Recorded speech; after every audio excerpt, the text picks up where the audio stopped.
Hello students and welcome back to our YouTube channel Vidyam. मैं हूं Anshita Jindal, graduate from SRCC. आज है हमारा डे 11। आज हम मैक्रो का चैप्टर नंबर 8 यानी कि इनकम डिटर्मिनेशन एंड मल्टीप्लायर वाले चैप्टर का वन शॉट मैराथन करने वाले हैं।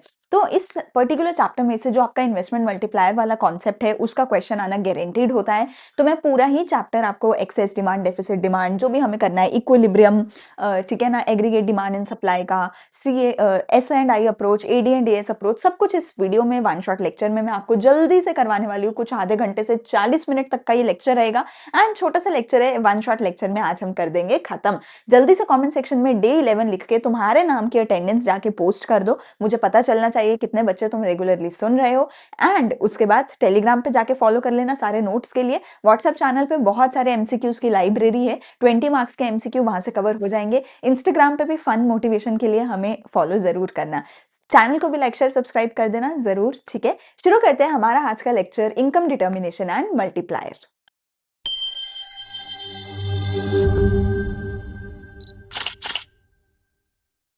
तो अभी तक हमने चैप्टर नंबर 7 में पढ़ा है कि एग्रीगेट डिमांड क्या है, एग्रीगेट सप्लाई क्या है, कंजम्पशन फंक्शन पढ़ा है, सेविंग्स फंक्शन पढ़ा है, इनके कुछ एक फॉर्मूलाज पढ़े हैं, इनका बिहेवियर पढ़ा है। अभी तक इतना ही हमने किया है। ठीक है, अभी तक के लिए आपको दो चार फॉर्मूलाज जो दिमाग में रखने हैं वो ये है कि भैया एग्रीगेट डिमांड क्या होता है, एग्रीगेट सप्लाई क्या होता है, ये क्या होता है एग्रीगेट डिमांड, सी प्लस आई, ये क्या होता है सी प्लस एस, कंजम्पशन का फॉर्मूला क्या होता है सी bar plus B Y, savings का फंक्शन क्या होता है माइनस सी bar plus 1 minus B Y.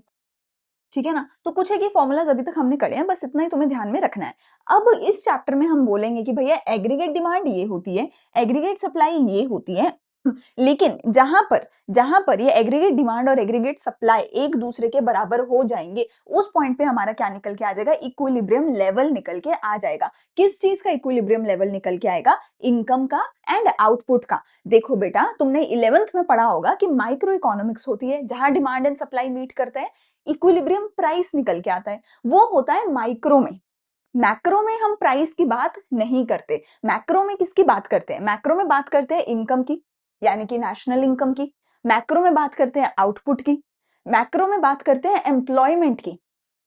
ठीक है, सो मैक्रो इकोनॉमिक्स में जहां पर भी मेरा aggregate demand and aggregate supply equal होगा, वहां पर इक्विलिब्रियम तो निकल के आएगा, पर किस चीज का इक्विलिब्रियम निकल के आएगा, इक्विलिब्रियम लेवल आएगा तुम्हारी नेशनल इनकम का, या तुम्हारे आउटपुट का, या मैं बोलूं तुम्हारी एम्प्लॉयमेंट का। अब देखो, तीन चीजें हैं। एक चीज हम अभी तक तुम्हें समझ आ गई होगी कि नेशनल इनकम का जो चैप्टर था उसमें तीन फॉर्मूला करे हैं, या तो इनकम मेथड, या तो एक्सपेंडिचर मेथड, या तो आउटपुट मेथड। तो टेक्निकली तीनों मेथड से आंसर तो सेम निकलता है। सो टेक्निकली इनकम बोलूं, आउटपुट बोलूं, एम्प्लॉयमेंट बोलूं, तीनों बराबर होंगे, तो तीनों का मतलब सेम ही होगा। तो मैं तीनों में से कोई भी वर्ड यूज करूं, यू हैव टू अंडरस्टैंड कि तीनों का सेम वैल्यू होगा, तो तीनों सेम ही बात है। ठीक है, सो इक्विलिब्रियम लेवल इन तीनों का निकल के आता है एट द पॉइंट जहां पर एडी और एएस बराबर होते हैं। ठीक है जी, तो इसी के बारे में मेजरली हमने इसमें पढ़ना है। हमारी दो थ्योरीज हो सकती है, क्लासिकल अप्रोच, कीन्स की अप्रोच। हम किसकी पढ़ते हैं, कीन्स की अप्रोच पढ़ते हैं। ये छोड़ दो, सेज लॉ वगैरह ये सब आपको नहीं पढ़ना, क्लासिकल ये सब कुछ तुम्हें नहीं पढ़ना है। ठीक है, बेसिकली बस तुम्हें इतना याद रखना है कि हम कीन्स की थ्योरी पढ़ते हैं, शॉर्ट रन की थ्योरी पढ़ते हैं। ठीक है, केनेजियन इकोनॉमिक्स हमारी होती है। ठीक है, जहां पर मेरा एडी और एएस एक दूसरे के बराबर होगा वहां पर मेरा इक्विलिब्रियम आएगा। एडी क्या होता है, प्लान्ड एक्सपेंडिचर। अब याद रखना कि हम किसकी बात कर रहे हैं, एक्स एंटे, यानी कि प्लान वाले की बात कर रहे हैं कि प्लान्ड एक्सपेंडिचर, प्लान्ड आउटपुट एक दूसरे के बराबर हो, एक्स एंटे वाला। ठीक है ना। अब एडी का फॉर्मूला क्या होता है, सी प्लस आई, एएस का फॉर्मूला क्या होता है, सी प्लस एस। अगर हम इन दोनों को इक्वेट कर दें, अगर हम बोलें कि AD is equal to C plus, AD is equal to AS है, और एडी को उल्टी साइड लिख दिया भाई मैंने।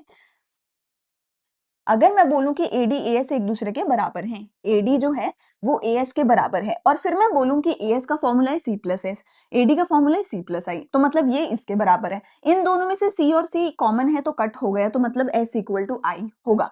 तो जिस भी पॉइंट पे एएस और एडी बराबर हैं उस भी पॉइंट पे सेविंग इक्वल टू इन्वेस्टमेंट होगा। सो अगर मुझे इक्विलिब्रियम निकालना है तो मेरे पास दो मेथड हो सकते हैं। मेथड वन इज कि मैं एडी और एएस को बराबर कर दूं, मेथड नंबर टू इज कि मैं सेविंग और इन्वेस्टमेंट को बराबर कर दूं। इन दोनों ही अप्रोचेस को एक एक करके हम पढ़ते हैं। पहली अप्रोच क्या है, एडीएएस अप्रोच। दूसरी अप्रोच क्या है, सेविंग इन्वेस्टमेंट अप्रोच। ठीक है ना? एडीएएस अप्रोच की सबसे पहले हम बात करते हैं। तो इसमें कुछ भी तुम्हें मुश्किल नहीं है, कुछ भी नया नहीं करना। तुम्हें पता है कि जो एग्रीगेट सप्लाई का ग्राफ होता है वो एक 45 डिग्री की लाइन होती है जो ओरिजिन से स्टार्ट होती है और ऊपर की तरफ सीधी जाती है। एग्रीगेट सप्लाई का जो ग्राफ होता है एक 45 डिग्री की लाइन होती है, ओरिजिन से स्टार्ट होती है और ऊपर को सीधी चली जाती है। एग्रीगेट डिमांड की जो ग्राफ होती है वो भी सीधा ऊपर को ही जाती है, लेकिन वो ओरिजिन से स्टार्ट नहीं होती, वो वाई एक्सिस पे किसी पॉइंट से स्टार्ट होती है। क्यों? क्योंकि AD is equal to C plus I, C कभी जीरो नहीं हो सकता, विच इज वाई एडी भी कभी जीरो नहीं हो सकता। इसीलिए जो एडी का ग्राफ है वो वाई एक्सिस से शुरू होता है, पॉजिटिव से स्टार्ट होता है, ठीक है? वो पॉजिटिव से स्टार्ट होता है। एग्रीगेट सप्लाई तुम बोलो कि फिर वो क्यों जीरो से शुरू होता है? क्योंकि एग्रीगेट सप्लाई की जो मेरी लाइन होती है वो मेरी एक रेफरेंस के लिए होती है, वो एक रेफरेंस लाइन होती है, ठीक है? इसलिए बस हमने उसको रेफरेंस के लिए 45 डिग्री की बना रखी है, शांति से यहाँ से वो जा रही है, ठीक है? तो जहां पर भी मेरी एग्रीगेट डिमांड की और एग्रीगेट सप्लाई की लाइन जहां पर भी मिल जाए, एग्रीगेट डिमांड की और एग्रीगेट सप्लाई की ये लाइंस जहां पर भी मिल जाए, उसी पॉइंट को मैं ई फॉर इक्विलिब्रियम बोल दूंगी, उसी पॉइंट को मैं इक्विलिब्रियम पॉइंट बोल दूंगी। उस पॉइंट पे जो भी क्वांटिटी होगी वो इक्विलिब्रियम क्वांटिटी होगी, है ना, डिमांड की और सप्लाई की। और उस पॉइंट पे मेरी नेशनल इनकम इक्विलिब्रियम वाली इनकम, इक्विलिब्रियम वाला आउटपुट, इक्विलिब्रियम वाली एम्प्लॉयमेंट निकल के उस पॉइंट पे आ जाएगी, ठीक है? ये सारा इस ग्राफ के बारे में हमने बताया हुआ है कि ये 2 सेक्टर मॉडल है, एडी है, एएस है, ठीक है? उनके बारे में बताया है। जहां पर ये मीट करते हैं पॉइंट ई, वो इक्विलिब्रियम का पॉइंट होता है, ठीक है?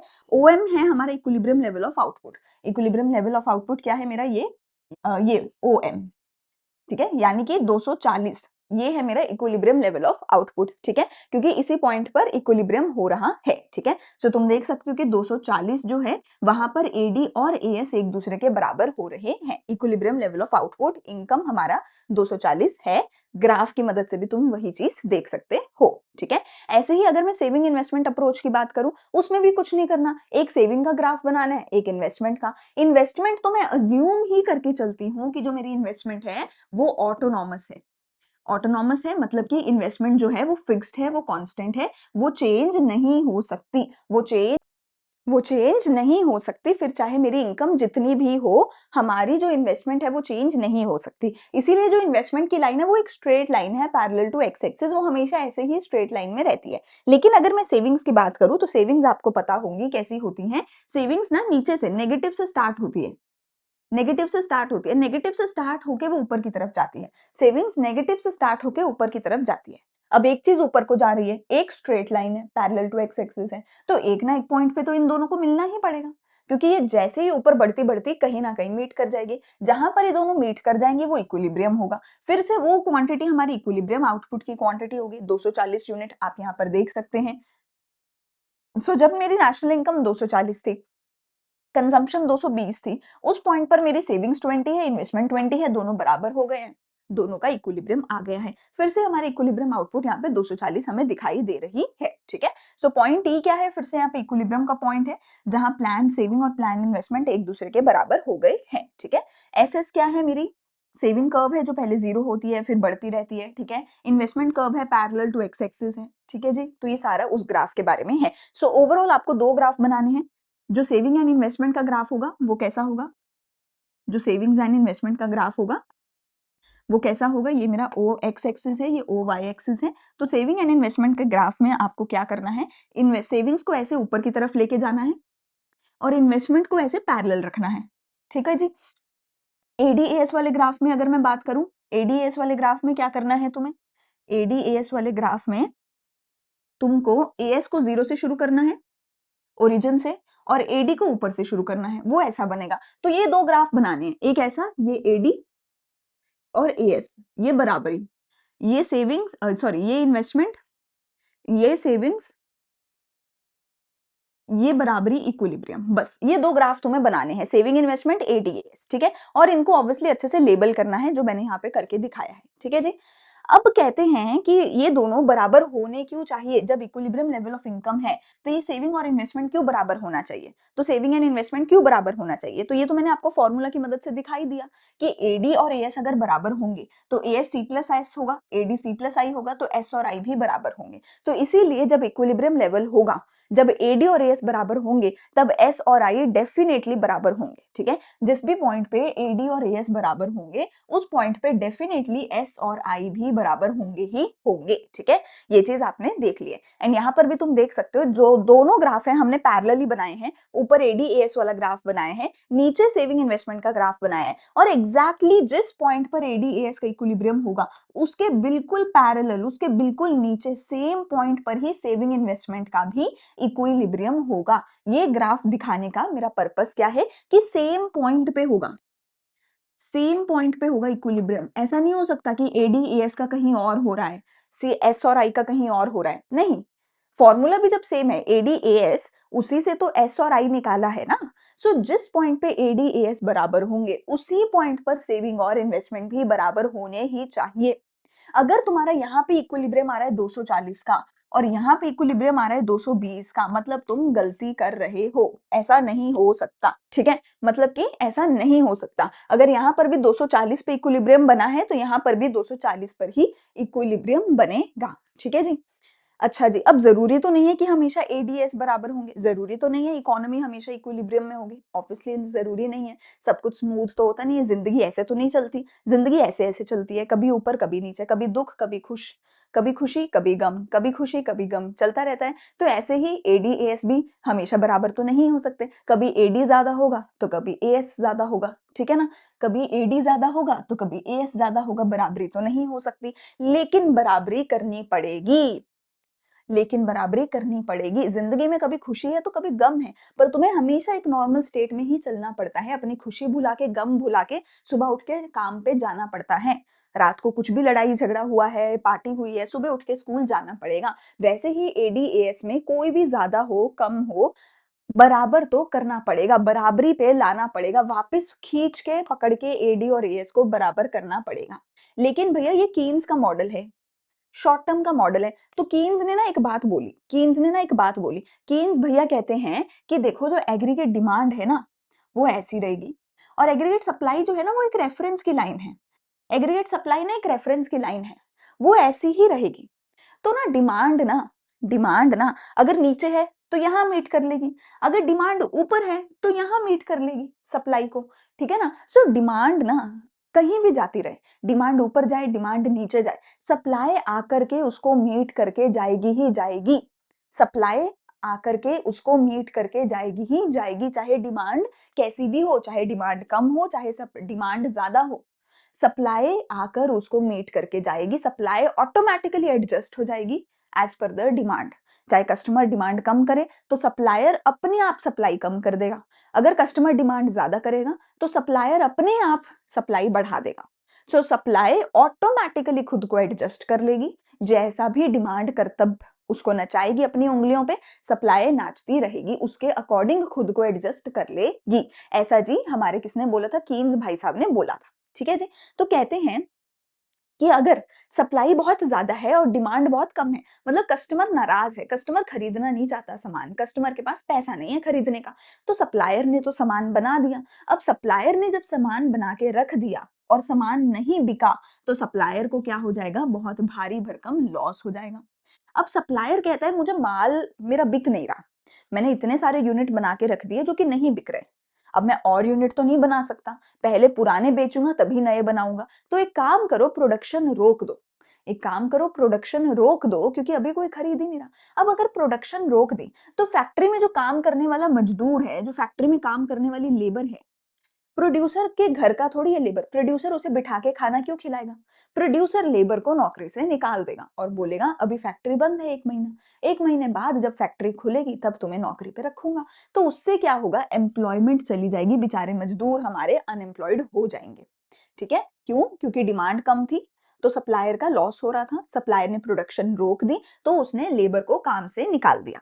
Contraction of the level of output of goods and services, जब प्रोडक्शन रोकी तो लेवल ऑफ आउटपुट ऑब्वियसली कम हो जाएगा, जब प्रोडक्शन रोक दी तो आउटपुट ऑब्वियसली कम हो जाएगा, और आउटपुट अगर कम हो गया तो ऑब्वियस सी बात है वो डिमांड को जाके मीट कर जाएगा एक लोअर लेवल पे। National income will fall to the equilibrium level of income. समझ आई? जब आउटपुट कम हो गया तो वो नीचे आके डिमांड को मीट कर जाएगा। बहुत सिंपल बात है। कहते हैं कि लेट्स से जो मेरी डिमांड है 200 यूनिट की, ठीक है, डिमांड है 200 यूनिट की, और जो सप्लाई है वो ऊपर बैठी है 300 यूनिट पे, सप्लाई है वो ऊपर बैठी है 300 यूनिट पे। सप्लायर कहता है नहीं नहीं नहीं नहीं, लॉस हो रहा है, लॉस हो रहा है, प्रोडक्शन कम करो, फैक्ट्री बंद कर दो, मशीनें बंद कर दो, लेबर को निकाल दो। प्रोडक्शन कम हो गई, ठीक है, तो पहले धीरे धीरे उसने प्रोडक्शन कम करे 250 यूनिट पे, 220 यूनिट पे, और करता करता अपनी प्रोडक्शन कैपेसिटी कहाँ ले आया, 200 यूनिट पे। लो जी, डिमांड और सप्लाई का आपस में मेल हो गया, हम दो हमारे दो हो गए, ठीक है ना, डिमांड एंड सप्लाई का आपस में मेल हो गया। तो इससे क्या हुआ, डिमांड एंड सप्लाई का जब मेल हुआ तो फिर से इक्विलिब्रियम हो गया, इकोनॉमी सेम तरीके से एक बैलेंस्ड स्टेट में चलने लग गई, ठीक है ना। तो क्या हुआ, प्रोडक्शन को कम करने के लिए एंटरप्राइज को लॉस हो रहा था, उसने प्रोडक्शन कम की, लेबर को निकाल दिया, आउटपुट को कम कर दिया, विच इज वाई सप्लाई नीचे आ गई, और नीचे आके डिमांड को मीट कर गई, और इक्विलिब्रियम हो गया, एक लोअर लेवल पे हुआ, इक्विलिब्रियम पर हो गया, ठीक है। तो अगर सप्लाई ज्यादा है, ठीक है, प्लान्ड सेविंग्स जो है हमारी वो ज्यादा है, ठीक है, किससे ज्यादा है, प्लान्ड इन्वेस्टमेंट से ज्यादा है, मतलब आई से ज्यादा क्या है, सेविंग्स है।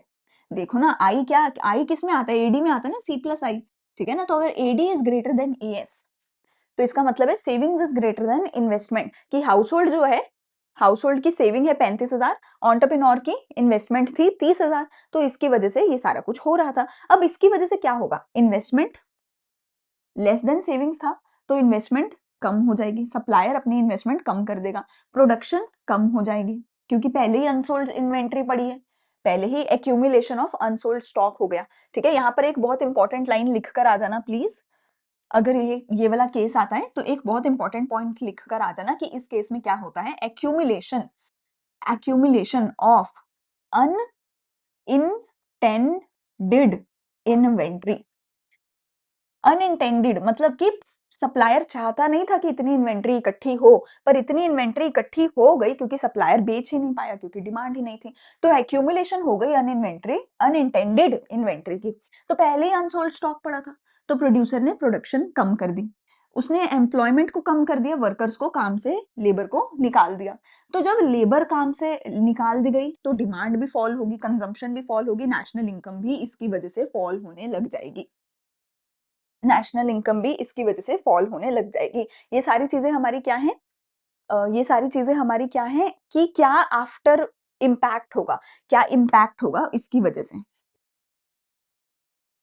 इस वाली सिचुएशन की वजह से क्या इम्पैक्ट होगा इकोनॉमी पे, नेशनल इनकम भी कम होगी, कंजम्पशन भी कम होगी, डिमांड भी कम होगी, एंड अल्टीमेटली प्राइसेस भी इसकी वजह से कम होने लग जाएंगे, अल्टीमेटली प्राइसेस ऑफ गुड्स भी इसकी वजह से कम होने लग जाएंगे। ये बहुत इंपॉर्टेंट क्वेश्चन है, इसके ऊपर क्वेश्चन बनता ही बनता है कि अगर डिमांड एंड सप्लाई का मिसमैच है तो उसका इम्पैक्ट क्या हुआ इकोनॉमी पे। So you have to write, employment कम है, इनकम कम है, कंजम्पशन, एडी सब कुछ कम कम कम कम होता चला जाएगा, इन्वेस्टमेंट कम हो जाएगी, प्रोडक्शन कम हो जाएगी, एंड गुड्स के प्राइसेस भी कम हो जाएंगे, क्योंकि डिमांड ही नहीं है तो प्राइसेस भी कम हो जाएंगे।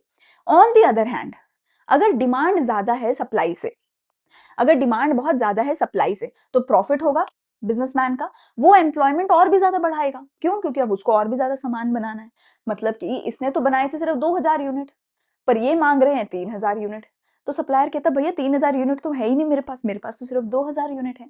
तो सप्लायर कहता कोई नहीं, तुम्हें चाहिए ना, मैं बना के दूंगा, तुम मुझे पैसा दो, मैं भैया खुद बनाऊंगा, पर पैसा दो तो बना के दूंगा, ठीक है ना, मैं दिन रात काम करूंगा पर पैसा मिलेगा तो मैं काम करके दूंगा, प्रोडक्शन करूंगा। तो सप्लायर ने क्या किया, ज्यादा मजदूर रखे, ज्यादा घंटे अपनी फैक्ट्री ऑपरेट करना शुरू कर दिया, ज्यादा मशीनों पे काम करना शुरू कर दिया, और प्रोडक्शन बढ़ानी शुरू कर दी। जब प्रोडक्शन बढ़ाई तो प्रोडक्शन बढ़ती बढ़ती बढ़ती बढ़ती डिमांड के बराबर हो गई, और फिर से एडीएस एक पॉइंट पे आके बराबर हो जाएंगे, फिर से इक्विलिब्रियम इकोनॉमी में आ जाएगा।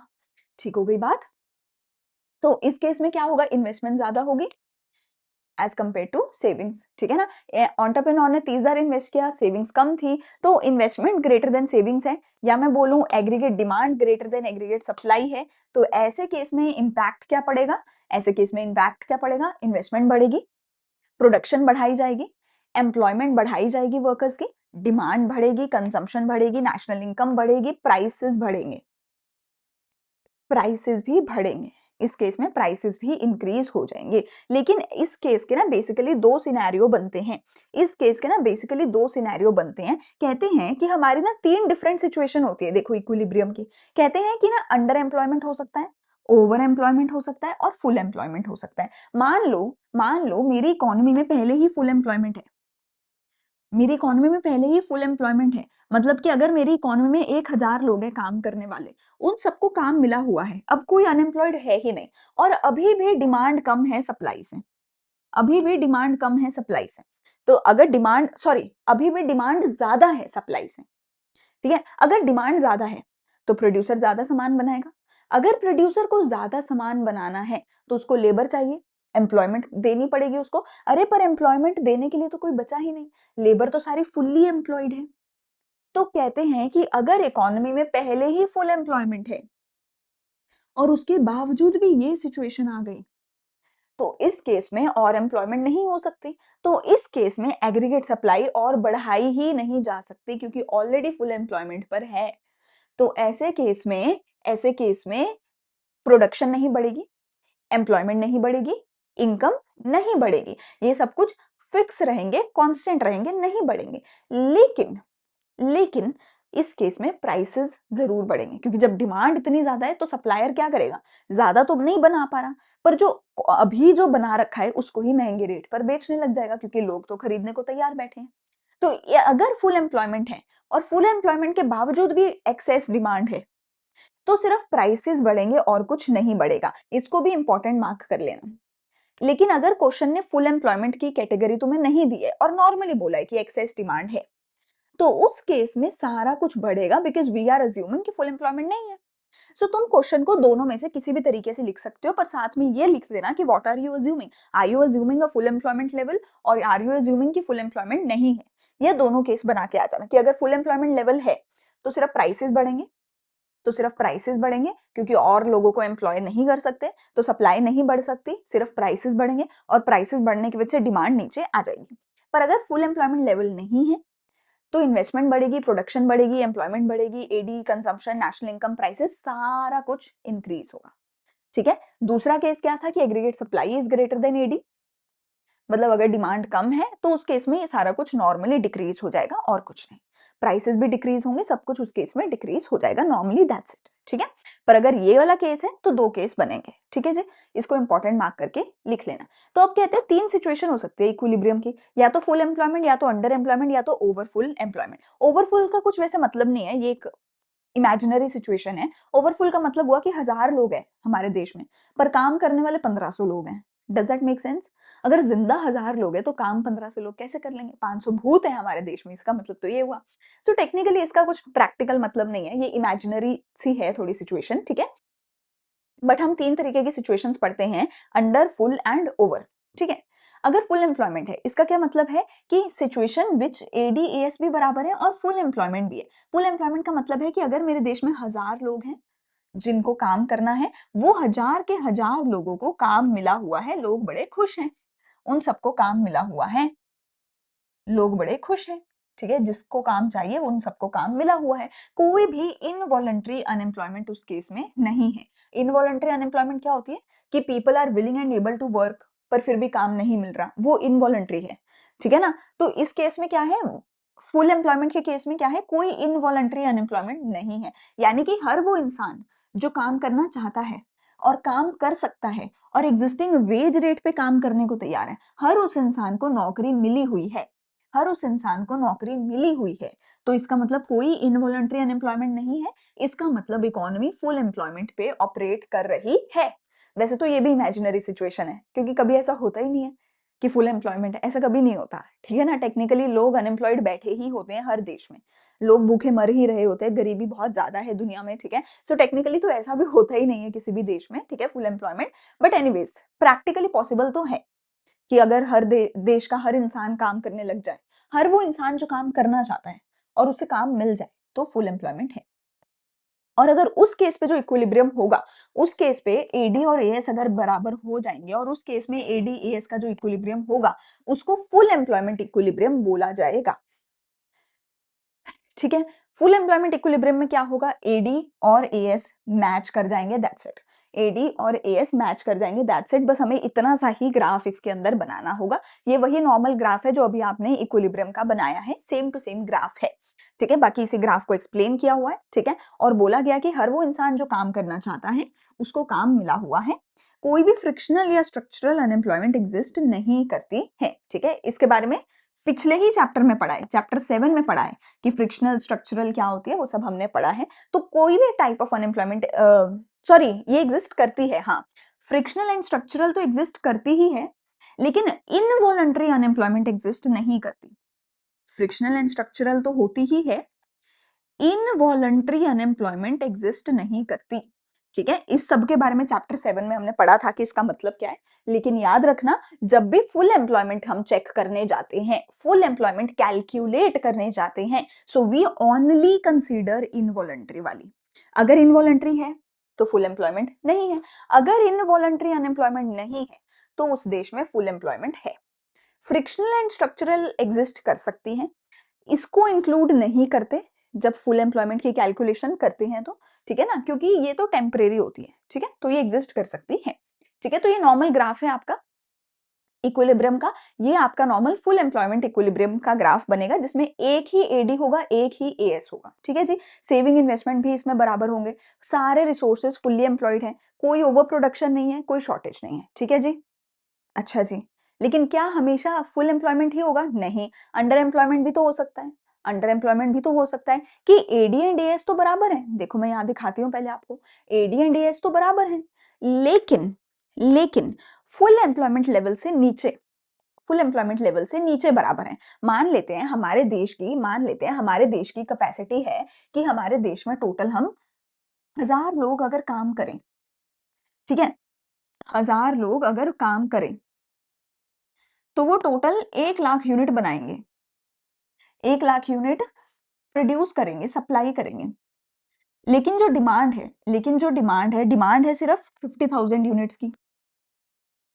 डिमांड है सिर्फ 50,000 यूनिट्स की, तो क्या होगा? तुम ऑब्वियसली 1 लाख यूनिट बनाओगे ही नहीं, तुम बनाओगे ही 50,000 यूनिट्स इक्विलिब्रियम लेके आने के लिए, तुम बनाओगे ही 50,000 यूनिट्स, तो तुम ऑब्वियसली सारे 1000 के 1000 लोगों को काम पे नहीं रखोगे, तुम कुछ लोगों को काम पे निकाल दोगे, क्योंकि इक्विलिब्रियम लाना तो ज़रूरी है, तो इक्विलिब्रियम तो आके रहेगा। इक्विलिब्रियम लाना तो ज़रूरी है, तो वो तो आके रहेगा। 50,000 की डिमांड है तो 50,000 सप्लाई हो जाएगा। पूरे 1 लाख यूनिट सप्लाई नहीं होंगे, ठीक है ना? और अगर 1 लाख यूनिट बन ही नहीं रहे, तो सबको नौकरी पे नहीं रखा जाएगा, तो नौकरी से निकाल दिया जाएगा। तो इक्विलिब्रियम तो होगा, पर फुल एम्प्लॉयमेंट लेवल से नीचे होगा। माने तो अगर फुल एम्प्लॉयमेंट होती तो यहाँ पर लेट्स से ये क्या है, 1 लाख यूनिट के लेवल पे इक्विलिब्रियम होती। अगर फुल एम्प्लॉयमेंट होती तो 1 लाख यूनिट बनाए जाते, 1 लाख यूनिट डिमांड किए जाते और फुल एम्प्लॉयमेंट होता और इक्विलिब्रियम भी आता।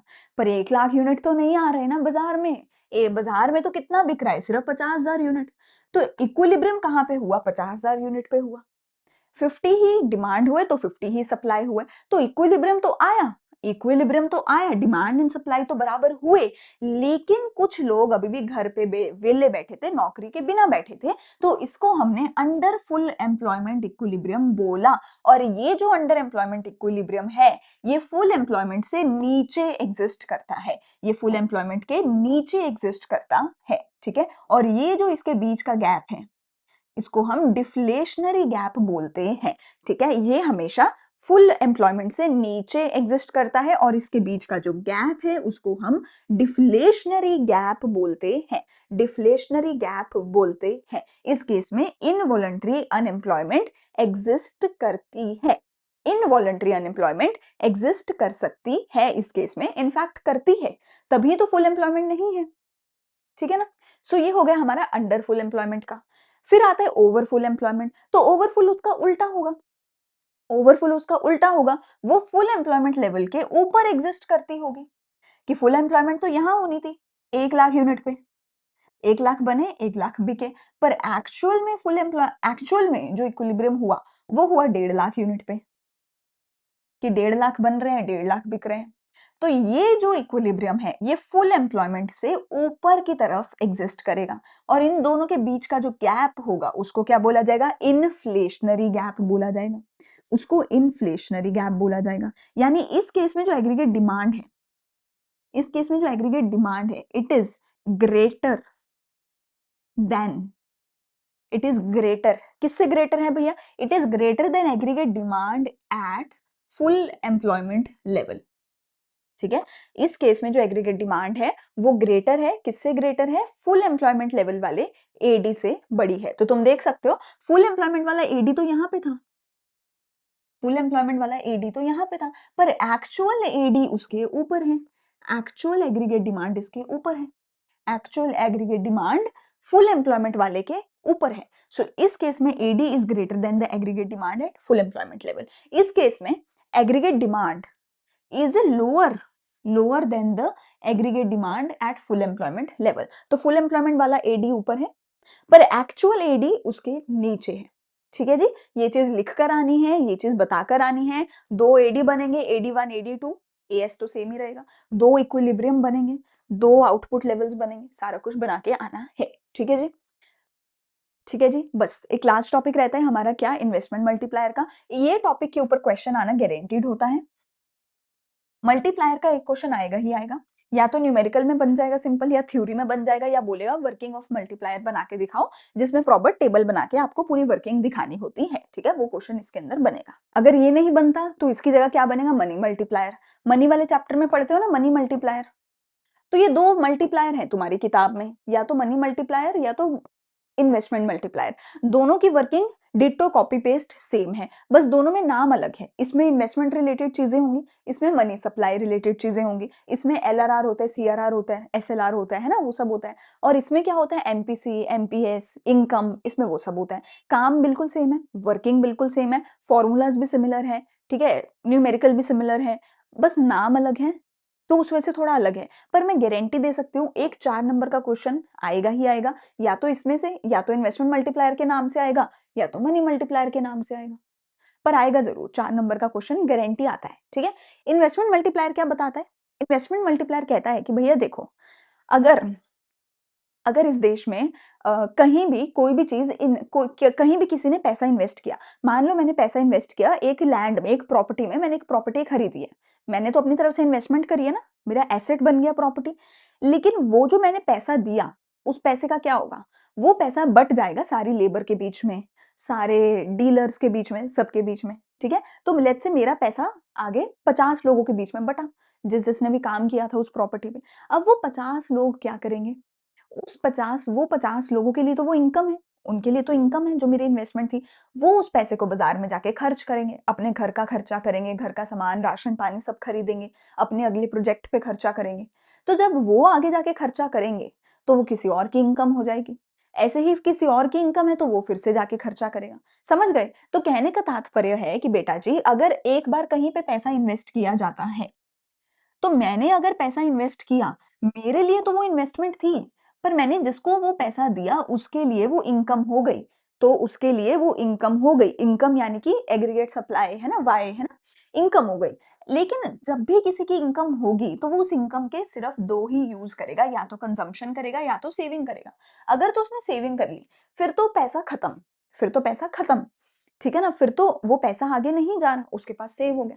पर अगर वो खर्चा करेगा, जो कि गारंटीड है करेगा, जिंदा रहने के लिए खर्चा तो करेगा ना, कंजम्पशन तो नहीं जीरो हो सकती। अगर उसने कंजम्पशन करी, तो ये जो कंजम्पशन है ये आगे जाके किसी और की इनकम बन जाएगी, क्योंकि तुमने खर्च किया तो दूसरे को पैसा दिया, तो दूसरे की इनकम, फिर से इनकम बनी, तो फिर से C+S होगा, तो फिर से C आएगा, तो फिर से Y आएगा। तो ऐसे करके ये साइकिल चलता जाएगा, चलता जाएगा, चलता जाएगा। कब तक चलता जाएगा? जब जितना पैसा इन्वेस्ट हुआ था, सारे का सारा पैसा जब सेव हो जाएगा, आगे चक्कर घुमाने के लिए कुछ और बचेगा ही नहीं, तब जाके ये मल्टीप्लायर स्टॉप हो जाएगा। सेम चीज तुम मनी मल्टीप्लायर में पढ़ते हो, कि एक बार किसी ने बैंक में पैसा डाला, तो बैंक उस पैसे से लोन दे देगा।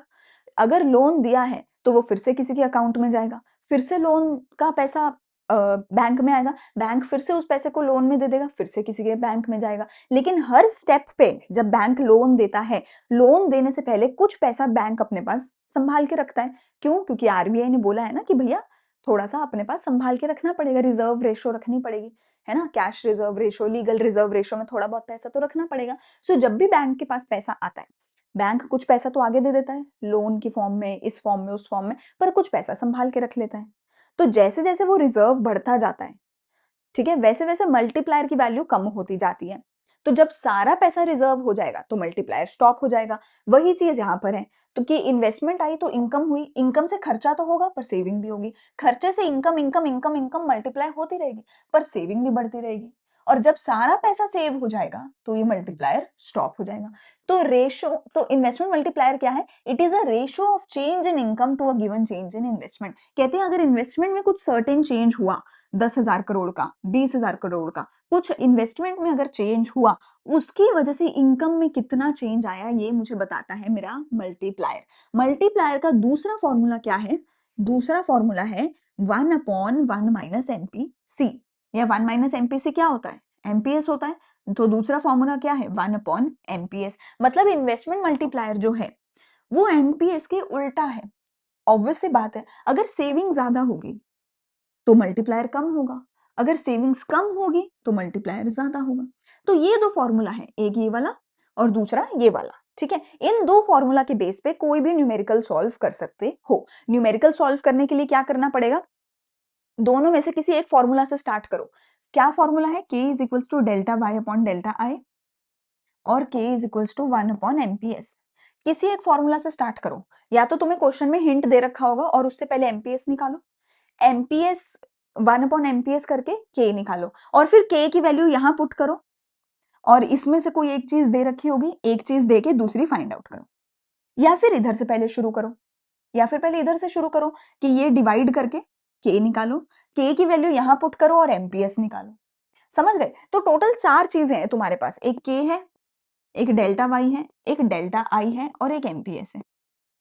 इन चारों में से कोई ना कोई एक चीज निकालने को क्वेश्चन बोलेगा, और वो कैसे निकलेगी? दोनों फॉर्मूलाज को इक्वेट करके निकलेगी, वरना नहीं निकल सकती अगर इक्वेट नहीं किया तो।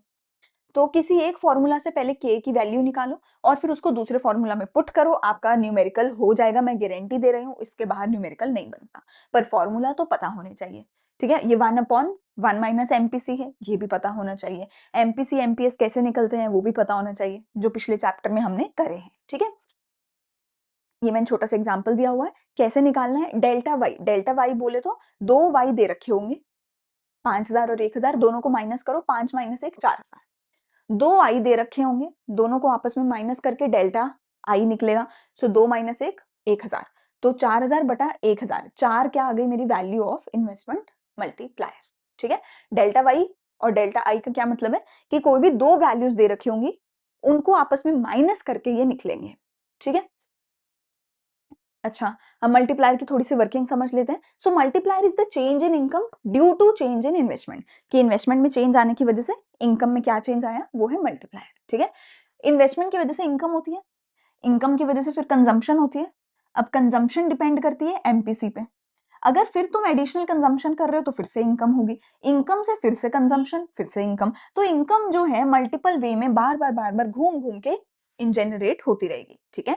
तो अगर तुमने इन्वेस्टमेंट करी, इन्वेस्टमेंट से इनकम होगी, इनकम से कंजम्पशन होगी, कंजम्पशन से दोबारा इनकम, इनकम से दोबारा कंजम्पशन, दोबारा इनकम, दोबारा कंजम्पशन, ये घूम घूम घूम घूम के चलता रहेगा। रुकेगा कब? जब हर स्टेप पे थोड़ा थोड़ा सेव हो रहा है, तो जितना इनिशियली इन्वेस्ट हुआ था, जब वो सारा सेव हो जाएगा तो ये साइकिल रुक जाएगा, ठीक है जी।